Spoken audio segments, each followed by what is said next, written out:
It's Friday, and you know what that means. It's so Friday again. My name's Kyle Sanchez. I'm the Director of Marketing for Robert Kaufman, and this is Ariga, and she's our merchandising project coordinator. She helps put together the projects for all of our new product each release. And I know you all tuned in for Elizabeth, who was the host last week, but she's up in Sisters, Oregon this weekend covering the Sisters Outdoor Quilt Show. So she'll have a lot of good coverage of that, all the gorgeous quilts that are up there. But we're sort of her stand-ins this week. We're going to be showing you how to make the simple Swaddle blanket. It's a free pattern on our website. And it features our double gauze chambray and double gauze chambray dobby. Did I get that right? Mm-hmm, yeah. It's a really easy blanket. It goes together pretty quickly. And we even did some magic of video to make it seem even faster, so we won't bore you with all that. That's right. Yeah.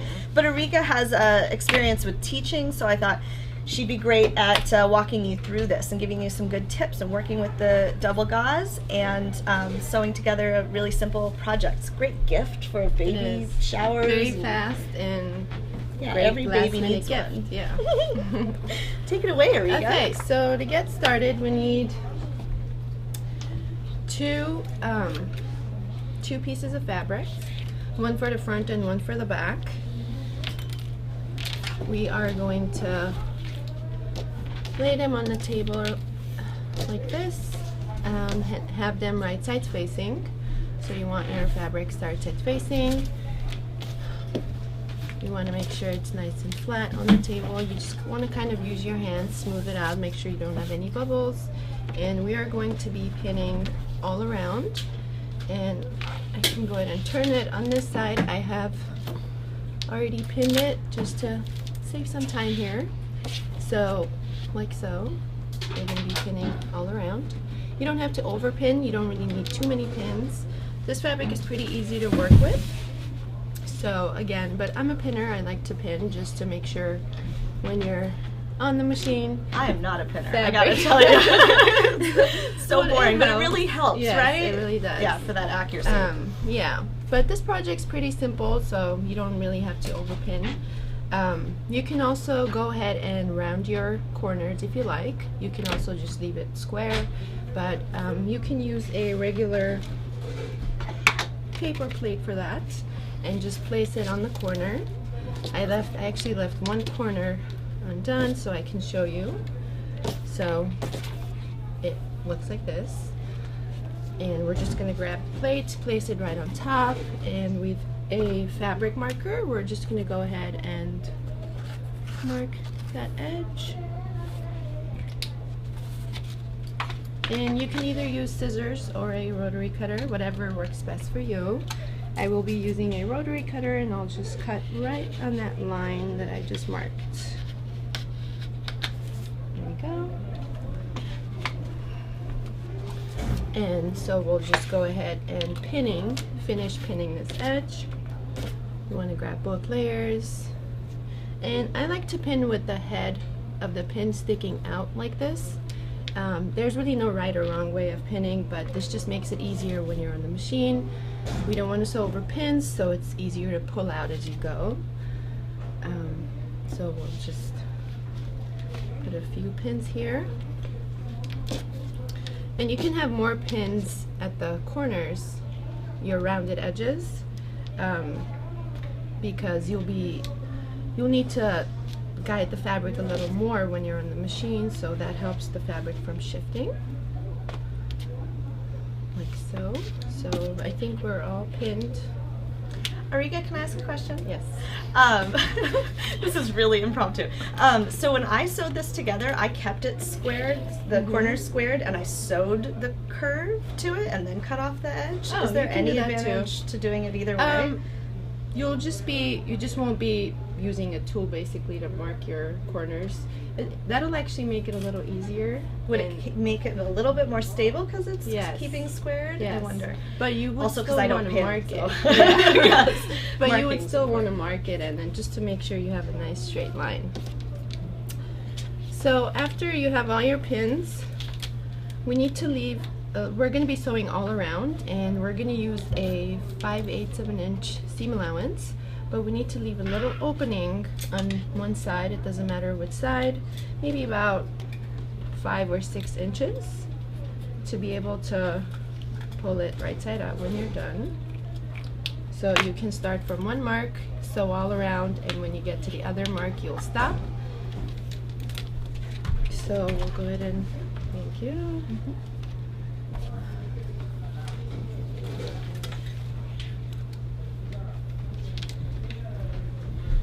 So my machine has the 5/8 of an inch marked right here, so that's what I'll be using. You're just gonna line up the edge of your fabric with the 5/8 mark, and you're just gonna be sewing all around.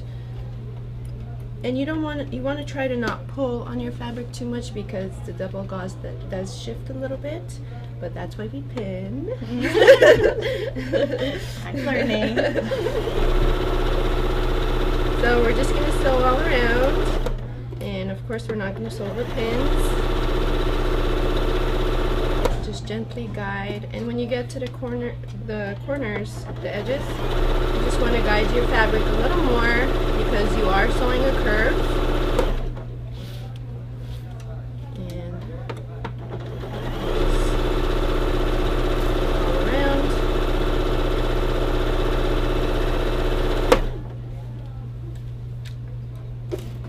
Are there any other machine settings that help work with the double gauze that you wouldn't use on maybe a sheeting, for instance, or do you just leave the settings the same as you would for sheeting?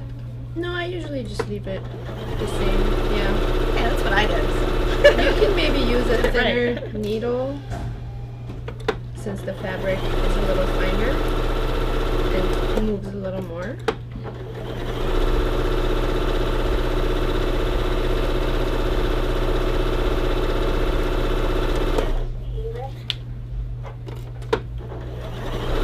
Do you always sew with an assistant to put away your pins? I wish I had an assistant every time I sewed. Okay, so this is a bigger piece that we're working with. It does take a little longer compared to our zipper pouch last week. I can go ahead and show her. Yeah, do we have another one? Yes. So just to save some time here, again, it's a bigger piece we're working with, so you will just continue sewing all around, and then when you're done, that little opening that we had right here, when you're done sewing all around, you can just go ahead and turn the whole thing right side out. And oh, actually, before doing that, I always like to trim my seam allowance. Right now it's 5/8 of an inch, so you can just go ahead and trim, either using a rotary or scissors, whatever is easier for you.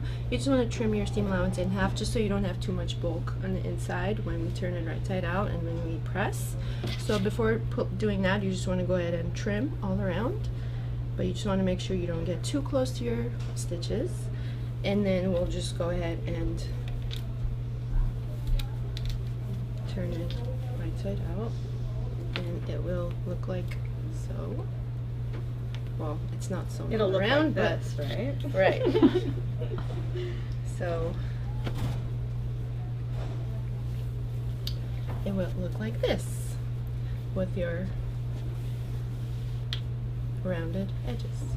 And you just want to go ahead and give it a nice press all around, and you can either use your fingers, or you can use maybe a chopstick and to get out all the edges. You can, the little opening that you have on one side, you can, here, I'll show you.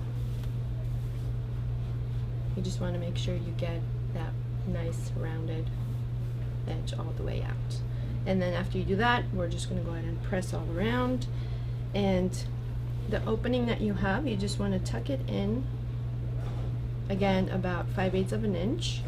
And we are going to be sewing all around, starting from where your opening is. You don't have to do a back stitch. When you start, you don't have to, because you'll be ending exactly right there again. So you can just go over your stitches a little bit, or I actually do have some samples here that we used just a regular straight stitch all around, just to top stitch, or if your machine does decorative stitches, it makes it a little cuter. You can just do a decorative stitch all around. Kids always like that. Or if it does letters, you can maybe do their name all around. Lots of options. So I'm going to start. I put a pin right here where my opening starts, and this time we're not going to do a 5/8 seam allowance. We're just going to try to sew a little closer to the edge of the fabric. So maybe I'll use the edge of my presser foot as my guideline, so that's maybe about 1/4 of an inch. There is no exact measurement for this, just as long as you stitch all around, closing the opening. Again, you don't have to back stitch, and you want to be very gentle and not pull on your fabric too much. Decorative stitch does take a little longer because the machine is doing a little more work, but a regular straight stitch will be much quicker. This project can probably be done in less than an hour. It's a great gift, last minute gift. I did one in an hour before a baby shower. Yeah. Basically. Then they're very useful.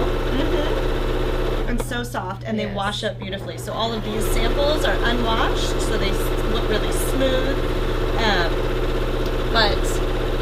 And they're gorgeous, and it looks so tailored. The fabric's just really handsome. But when they wash up, it gives that crinkly, cuddly kind of effect that you want to wrap up a baby in. Yeah.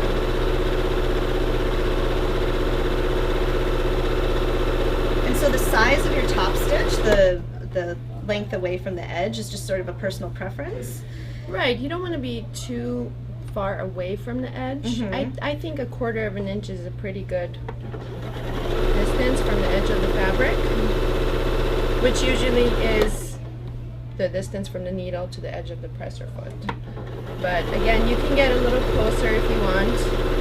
But if you are doing a decorative stitch, you don't want to be too close to the edge because the needle does move a little more. It's doing more work, so you don't want it to go off the edge.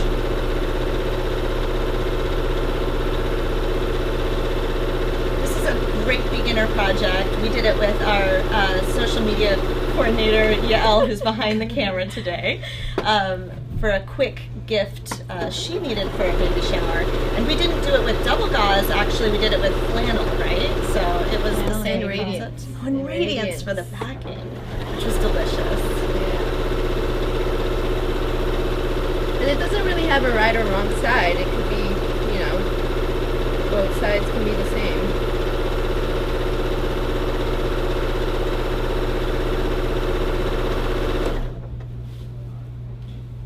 Okay, we're almost there.